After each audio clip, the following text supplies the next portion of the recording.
You're listening to The Switch. I'm your host, Stephanie Shaw.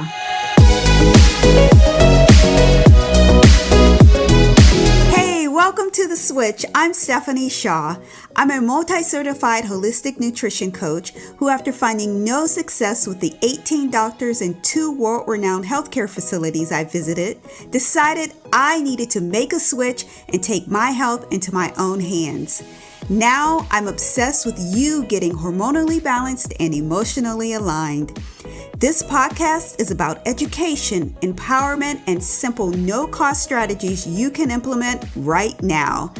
I'm so excited to be here with you to talk about all things health, beauty, clean living, and mindset. Ready to take your mind and body to the next level? It's time to make the switch. Hey everyone, welcome to another episode of The Switch. I am super excited today that I am here with Emily Lyons. Emily, thank you so much for being here with me. My pleasure. Yeah, it was, so when I read, I always ask folks like, hey, can you, how would you like to be introduced? And Emily gave me 2 words, serial entrepreneur. And that was the truth, for real. You have an event staffing company, a branding company, luxury matchmaking, beauty products, and a foundation, and you employ over 10,000 people. That is so incredible. I am so proud of you. This is awesome. I'm so excited to talk with you. When you say all of that, the first thing that comes to my mind or to other people's minds is like, okay, she must be Harvard educated. I'm sure she came from money. But that's not your story at all. Tell us a little bit about your story. Yeah, absolutely. Well, I grew up in Stratford, Ontario in Canada, and really had no idea what I wanted to do.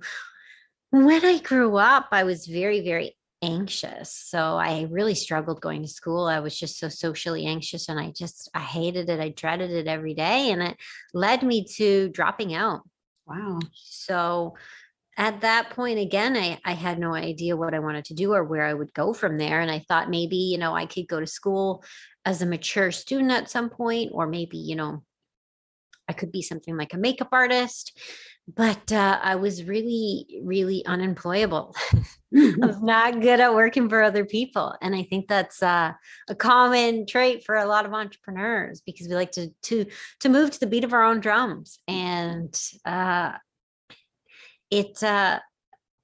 was barely making ends meet in 2009 when I had the idea to become an entrepreneur. I read a book called Career Renegade, How to Make a Great Living Doing What You Love. And it sparked this idea in me. And once I had the passion, then I just became this creative problem solver, figuring out ways to get there and make it happen. And that's what sent me on my journey.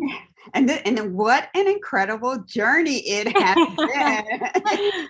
High school dropout to running this huge corporation. And I don't say that in a negative kind of way. It's like, that's a badge of honor for you, because you were able to break through a lot of the stereotypes, a lot of the molds that people put women in. You have been able to just break through all of that. That's awesome. Being a female entrepreneur, though, it has to have, and I know it has its challenges. How did you push past the haters? How did you get yourself to that next step and being seen? You know what? I really love to use negatives as positives. So I like to flip the script as much as possible. So at the beginning, it was really hard because I was a young female. And so I found that people didn't really have much faith in me, and that they were very negative to me. I remember walking into a big meeting where I was bidding on a campaign, and the gentleman looked at me up and down, and he said, "You're the owner?" Oh. And it was all like older men there that owned companies. I was the only female. And so then I thought, okay, how can I use this to my advantage while I'm young, so I can think of things differently? And I'm a female, and we are naturally empathetic beings, and I can be an empathetic leader that a lot of other people's can't be. And so I tried to find ways to just do things differently, and it helped. And it really pushed me that much more. Having those people doubting me made me want to prove my abilities and my company all that much more. And I don't know if I would have had that drive otherwise. So I try to use any negatives as a positive. And that's what I did. Yeah, I like that a lot. That's the type of person I often see myself as. I don't need the little pacifying, just tell me I can't do something, then I'm going to move forward. And then watch me. Yeah, yeah, watch me. So, I dare you to tell me I can't. right? Building a business is not for the faint of heart at all. But you are super smart. You're strategic in what you do. And if you look at your companies, they all align. So it's like if someone wants something over here, then you have something for them over there. This is so smart in the way that you think and the way that you build. I read that you said that you know what your strengths are and then that you hire your weaknesses. But knowing that now, what would you go back to your 16-year-old self and what would the career advice be to that 16-year-old Emily? 16-year-old Emily, first of all, I would tell her to think bigger. I think we all think far too small because we are afraid. We're afraid of failure. We're afraid we aren't capable of things. We think we're not good enough, smart enough, whatever it might be. We just don't think it's possible. So I would tell her to think bigger and to think creatively. You don't have to be in the conventional box that you think that you have to be in. You don't have to go in these paths that are laid out for us. There are a million different paths that you can take to get successful. And it doesn't have to be, that one size fits all that society tells us it has to be. And so I would tell her, think differently, think bigger, and get creative. You have a book coming out soon. More. I do. Yeah, I'm excited about it. I got a sneak peek, everyone. Read a couple of chapters. I'm like, ooh, I'm going to be pulling out my credit card. Get me some more. So, and one of my favorite sayings, and there's so many quotes in the book that I'm going to have to keep saying them over and over. But one of them was, lies are complex. The truth is simple. So I'm like, oh man, that is so true. That was powerful. So what are lies that we as women tell ourselves? And in reverse of that, what is the truth that we should really be telling ourselves? Oh my gosh. So it runs deep. There are so many things we tell ourselves. But, the first thing that comes to mind is just that we're not capable. We think that we aren't deserving or capable of the places and the spots that we are. Yeah. And we have to reframe that narrative. We are so strong and capable, especially in this day and age. And just reframing that narrative in our own minds to pave the path for even future generations. But I know as myself growing up, I thought that I never fit in. I never thought I was good enough. I thought that I wasn't smart. I was ugly. I just didn't like myself. And I think I was just conditioned, to feel not good enough, why ever that is, these pressures we put on ourselves. And we just have to realize our truths. I don't know. I'm kind of rambling. No. It's been a long day already. No, you're right. Realize our own truths. Yeah, I like that. Yeah. So part of the book, again, another reason I'm pulling out the credit card, buying the book, everyone should buy a copy of More, is that you share some really deep stories in that book. So this rags to riches that people may see, it was just not a little bit of fairy dust here and a little bit of fairy dust there. You went through some serious struggles that I'm sure so many people can relate to. And I applaud you for being so honest and open and vulnerable and sharing that with everyone. Tell us a little bit, give us a few teasers about what's in the book and what people have to look forward to. Absolutely. So I think way too often we just see the success. We don't see the struggles. So we see the end product, we see these glossy, shiny photos on Instagram and everything looks perfect. And it's like, okay, was this overnight success? But it's very, very rarely the truth. But for whatever reason, we don't want to show the messy. And I think that we should show the messy because that shows, what we are capable of and what we have to live through. And that I think so many people, when they encounter that first obstacle, they often give up because they think that it's too hard. But we all go through those obstacles, and the successful are the ones that keep going despite the obstacles and despite getting knocked down. And so, when I first started my business, I had no money. and I was just trying to make ends meet. And I was very terrified of being homeless. It was this fear that I had for a long time. And I think it was because I was on my own. I came from nothing. I had nothing to fall back on. And I had been told, so many times that, that I was a high school dropout and that I was never going to amount to anything because of that. And I was so determined to prove everybody wrong that it was like this be all end all. And so when I came home this one day to my apartment, I had an eviction notice in the door. Wow. And so all of a sudden it was like my greatest fears were coming real. I was like, everybody was right. I can't do it. Who was I to think that I could prove them wrong, that I could be something, that I could start this business, and I at the time I was sleeping on the floor on a blow up mattress because I couldn't afford furniture. And I remember just walking down the street in Toronto, just crying, thinking, what am I going to do? Where am I going to go? And my phone rang at that moment. It was one of those old flip phones, and it was a nightclub in Toronto. And my first company was an event staffing agency. And they had gotten an email blast I had sent out previously, which was a terrible, terrible email blast. My marketing was awful, but hey, I did it. I fine-tuned it. Most important thing is that you do it, you get started. But they said, our usual agency has fallen through. Do you think that you could fulfill it? I had no idea if I could or not. I just said, yes, absolutely we can. It was for later that day. Here I am crying on the street. And so I said, yes, I ran home. I got ready. I made some calls and I made it happen. And I worked it myself.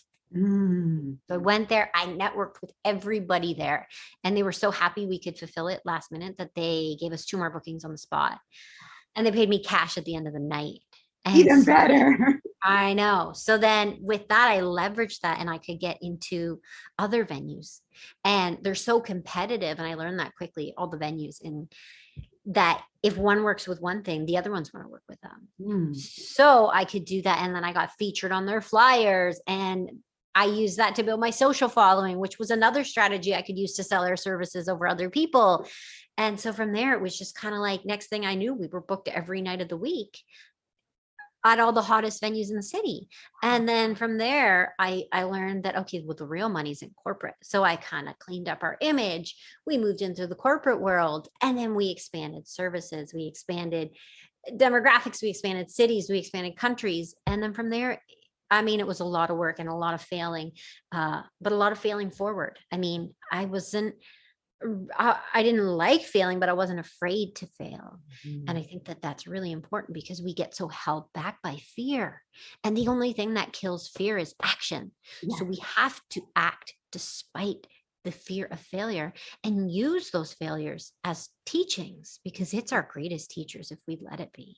Oh my gosh, I've learned everything from failure. And, it's funny now because I get asked to speak at universities or to large corporations, to their executive teams. And these are hugely educated people. And there is nothing that is a better teacher than the school of hard knocks, just getting out there and doing it and learning and failing forward. So, I mean, that's just one of the stories that happened, but it was a very tough journey. I mean, there was a lot of things that I went through, and sometimes I think back and I think, would I do it again if I knew all the things that I had to go through? And I would, but I would do it differently. I wouldn't make all the mistakes I did. I think sometimes we're our own worst enemy with a lot of the things. I took so many things to heart and took it like it was catastrophic. And, I learned many years later that failure is never final. Of that. It's never the end. And the amount of times I thought I was finished, I was done with, it's just endless. And just learning that you can always pivot, you can always come back, you can always build yourself differently and do things differently. And you don't have to get so wound up and so heartbroken. I mean, as long as you're doing things to the best of your ability with a good heart and really with the mindset that you want to help people, that you have a good purpose that's genuine and you are a good person, then you can't go wrong. I mean, if you're offending people and just a jerk, well, then yeah, you're going to fail and that's going to be catastrophic. But I know my heart is pure that what I want to do, and that I want to help people and that. So yeah. Okay, I got new line of business for you. You have to figure out how you're just a pure motivational coach. I'm like, preach, Emily, preach. Yeah, like you touched me in so many different ways. Great. I love what you said. Go, Emily, preach it. I know, right? And you're right. It's recognizing that at the heart of it all, if we're doing it for the good and out of a good place, then we'll be able to move forward. I also want to go back a little bit when you talked about that first opportunity that you had. So when you got to that gig, you didn't just show up and leave. You found that as an opportunity to start making connections and to think about what next looks like, not what that one night of income looked like. And I think that's really important. Yeah, important for entrepreneurs, for people in the business world, for young people to understand and recognize one opportunity isn't the end all. It's just that you have to learn how to make that your next stepping point. You have to capitalize on every opportunity to its fullest and every connection that you make. Yes. And you never know who's there or who they know or who they could refer you to. And I think I heard a quote one day and it said, say yes to every opportunity until you can afford to say no. Oh, I like that. And I loved that. Yeah. I love that. So I'm going to give away one story in the book because I want people, first of all, when Emily was in that apartment on the blow up mattress, there was a job that she had, but I'm not going to tell you guys what it was. Working at the apartment to help lower the rent. I won't tell you what it is. You're going to have to read the book for it, but I will tell you one story. And this one touched me. So it made me, when I read the book, I laughed just in the intro in the first chapter. I laughed, I cried, I got mad, and I wanted to physically punch someone. So this is the story where I wanted to knock someone out. So at 14, and we'll talk a little bit about your sister and towards the end of the podcast, but at 14, you were a good student and there were some things going on at home. You talked to your teacher, and instead of him having compassion and saying, oh, I understand and recognize, because your community knew what was going on in your home. Mm-hmm. So instead of him saying, I recognize what's going on, let's change your grade or work on your grade or give you more time, he told you, this is where I want to fight, you won't always be cute. I'm like, what the heck? Like, how do you put that emotion on a 14-year-old child? You know what I mean? So stories like that you tell make you so real to people. That's why I want people to buy the book, because those stories, there are so many different ways that we as women or individuals can relate to what you're saying and then use that as a stepping point as we start to grow our business.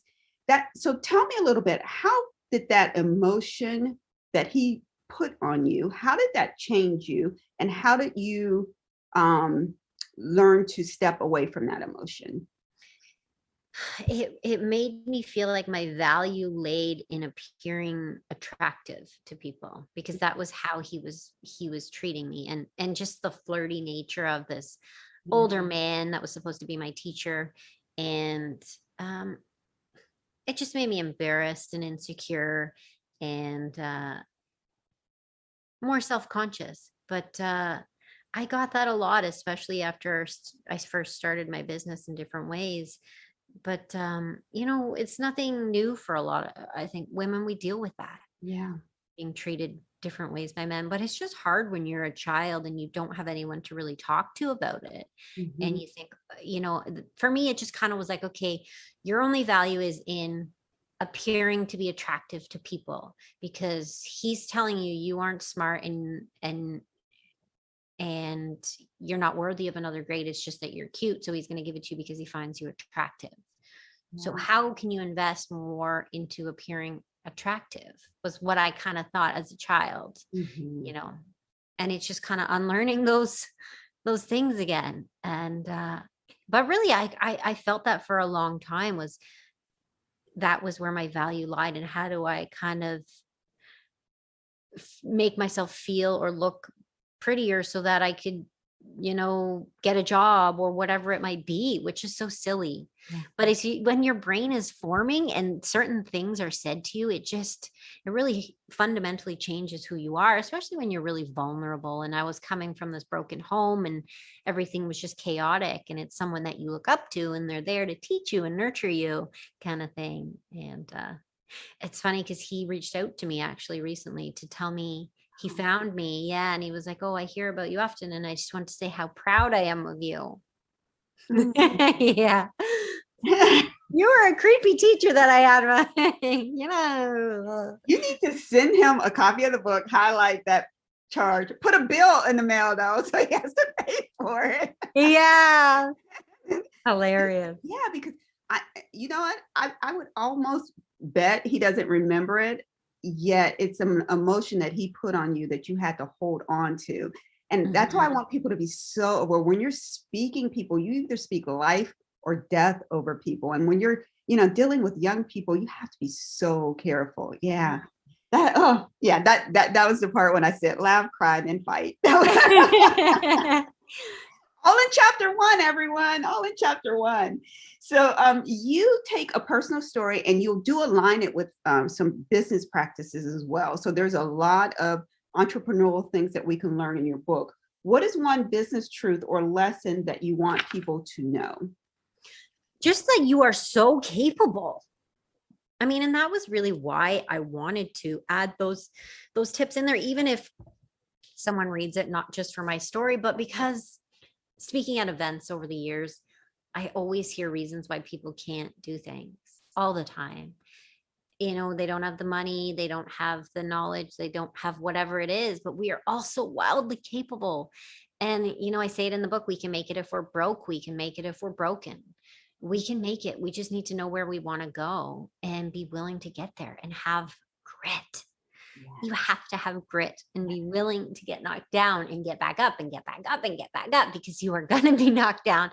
But I mean, you're going to be knocked down anyways in life. You might as well get knocked down on the way to achieving your dreams. Right. I know. And like somebody said to me the other day, well, if I do that, I'm 40 years old already. I'll be 45 when I finish that. I said, well, you're going to be 45 in 5 years anyways. Wouldn't you rather be 45 and on your way to accomplishing your dream? Love that. Yeah. I don't know, because I would be. But if I could teach them one thing, business is, people make it out to seem like this big complicated thing, and it's not. It's just problem solving. Yeah. It's just figuring out how to do what you need to do to get there. So we have the internet, which is the most amazing thing, the teacher of Google. Like, you can learn anything you want to, and usually for free. Yes.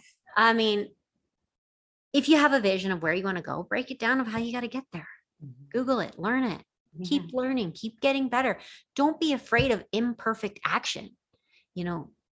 Just start and improve as you go. Get better. Any action, as long as you're not offending or hurting anybody, is better than nothing. So I would just tell people that you are far more capable than you think you are, and dream bigger. Yeah. Dream bigger. I like that. I like to think of, like, sometimes I'll say to somebody, what would you do if you knew you couldn't fail? What would you do? Would you be, what would your dreams look like? Because we're often, I think that's why we're too scared to dream of certain things, because we're so afraid of failure. Yeah, that's very true. I equate procrastination also to that. So you procrastinate, or you are quote unquote perfectionist. It's just underlying fear because you don't want to move forward and take those risks. Yeah. I want to shift gears a little bit. And so your work with cystic fibrosis is one of the reasons I wanted to have this conversation. I have a really good friend who has a child with CF. And then my fifth grade teacher, he lived until 52. So that's that's a very long life. And he was a basketball coach, teacher, very active in our community. So I just have a history with disease. So I read about the foundation, and I want you to tell the audience, you can go as deep in the story as you'd like to. If not, they can read about it in the book. But tell people about the foundation, and also tell them how they can support the foundation. Absolutely. So it's called the Lyons Foundation, and it was created in memory of my sister. She passed away in 2011 from cystic fibrosis, and I take care of my brother now. He also has the disease. So when I was growing up, my sister had to go through 2 double lung transplants. Wow. And transplantation is very common for CF patients. Uh, their lungs fill with mucus and it degrades the lungs until they have to be transplanted or else they die. When you're going through a transplant, you have to relocate within a certain distance of the hospital if you aren't already very close. And obviously you can't work because you're usually knocking on death's door. You've got 20% lung function left. You need a caretaker, so usually a family member. So that's 2 people now off work. You've got to go back and forth to the hospital several times a week while you wait for basically somebody to pass away with organs that qualify for you. So it's generally an additional cost of $40,000 a year. And you're also now not working. So not only are you fighting for your life, but now you have to worry about how you're going to pay your bills. Mm-hmm. And I mean, if you're worried if you're gonna be alive next year, I don't think you should be having to worry about, keeping the lights on back home or paying your mortgage. So we help facilitate accommodation for those people. We give them funds. We give them really anything they need while they're going through that life-saving treatment, just to kind of alleviate the pain of the financial aspects, and really whatever we can do to kind of make the things easier for them. So we've done everything from, like, we had a patient that we sponsored. She's actually passed away now, but she became a very close friend. But I mean, she was so uncomfortable in the hospital, she couldn't sleep. So we set her up with like a whole bed. We got her a bedspread and sheets and pillows, and we set up a room, and we got her comfy outfits, and just totally made her so happy, because she was hospitalized right afterwards and she just couldn't sleep. But just really anything, because it's such a tough experience. I mean, it's hard to imagine unless you've actually been in it, living with a terminal disease or a family member who has it. So we just try to help them in any way we can, but really focusing on taking some of that financial strain off of them. That's beautiful. I often talk to people about how you turn pain into purpose. And this is exactly what has happened for you. Now you can help your brother and help other people. How can we help? How can people? I know that I believe it's the jewelry people purchase, and that the resources go. So they can donate. Make sure I get it right. They can donate at julialyonsfoundation.com. We have different fundraising events and things like that. So we have one coming up on May 30th on Clubhouse.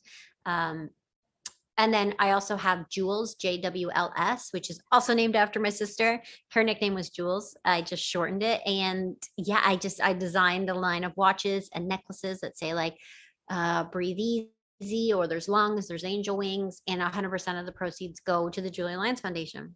So sometimes I'll break it up and I'll do donations to the CF Foundation themselves, which kind of funds, they don't fund patients directly. So that was a big disconnect I found over the years. I kept doing, GoFundMe's or just one-off fundraisers. And then that was what gave me the idea for the Julia Lyons Foundation. People kept asking me, how can you sponsor us, blah, blah, blah. And of course I couldn't say no. And I'd go to the foundation and they say, well, we don't fund patients directly. We fund, looking for a cure. So they'll fund like different pharmaceutical companies and things like that. So I'll break it up sometimes and I'll bring them a donation every now and then, but really the focus is on helping the patients and their families directly. I love that. That's beautiful. That's beautiful. Beautiful work that you're doing. Thank you. So I have 3 more things for you, but they're quick. So I always ask for everyone to give one takeaway that anyone can do, or anything that's something easy and free, piece of advice or what have you. And then I ask everyone, what is the switch? What is the one thing that made you the woman that you are today? So we'll start with those 2. Yeah. So what I would say is get a piece of paper and write down what your life would look like if you could wave a magic wand and have your best life.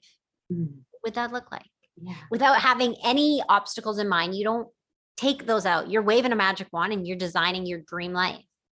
Okay, now figure out how you're going to get there. I mean, that's what I did at the beginning. I don't know why, but I would sat down and I just thought, if I could have a dream life, what would it look like? And I wrote it down. And then I constantly acted towards that. And so I do that now. I will sit down and it just kind of takes out those self-limiting beliefs that we always give ourselves, because we hold back. We hold back so much because we think we can't do it. Even if we don't know we're doing it, we think it's just totally unreasonable. And so I would say to try doing that and then write it out. I like to write it out, my goals intentionally. I write it out as if it's already happened. So I do that all the time. So I'll write, I'm a New York Times bestselling author. Well, I don't even have a published book yet, but I write that down. But you will be. Yeah. And then what was the second question? What is the switch? What is the one thing that made you the woman that you are today? Finding my purpose. So a purpose, the thing that is the reason why I do the things I do. Yeah. So having something bigger than myself that gets me out of bed in the morning, that pushes me through those tough times, that really gives me that extra resiliency when I need it. So finding a purpose greater than myself. I love that. And now for the good part, we want to tell people, I'm going to leave with one quote. I want to say one of the quotes real quick, and then I want to ask you to tell everyone how they can get in contact with you. In the book, it says, we aren't responsible for the traumas that happen to us, but we are responsible for the healing. And I think that sums up this conversation. Going through everything that you've gone through, you took responsibility for yourself and you've put yourself in the place of where you are now and you're healing. Yeah. We cannot control what happens to us in life. The only thing we can do is how we respond. Yeah.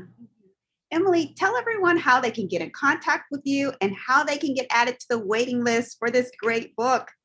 Yes, you can go to my website, MissEmilyLyons.com. It's MSEMILYLYONS.com, and join the wait list. We're going to have a really cool giveaway that's going to be launching very shortly. And you can join the email list there, or you can come over to my Instagram account, EmilyLyons at Instagram. Yeah. Awesome. And I found Emily on Clubhouse. So you're on Clubhouse as well. Yeah. I am. I host a lot of rooms on there. Yeah, you have some great rooms on there. Emily, thank you so much for your time. I truly appreciate it. Thank you so much. It was a pleasure. Yeah. Here, everyone, here's to your health. I am so excited for you because you just finished another episode of The Switch, which means you are the fierce person I already knew you were. If you're ready to join an exclusive group of other fierce high performers like you, a group where you can bounce ideas off one another and ask questions, be sure to join our exclusive Facebook community. You can find the link below.